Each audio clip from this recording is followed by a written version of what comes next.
তোমার রূপের যে আগুন, সামনে তোমার জামাই বাজারে বেশ বেজায় বাগুন।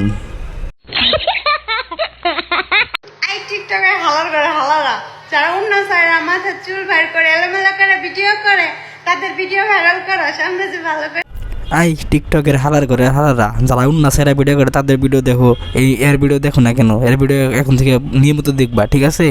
ভালো করে ভিডিও করি, আঙ্গুর ভিডিও কি তারা চেয়ে যাস না? এ হইলো উন্না সাইডে মাথার চলে এলোমেলো করে ভিডিও করে না, সুন্দর। এর ভিডিও দেখবে এখন থেকে, আমি বলে দিলাম। হালার করে হালারা এনারে ভাইরাল করে দাও, তাড়াতাড়ি ভাইরাল করে দাও। একে এখনো ভাইরাল করে দাও নাই তোমরা?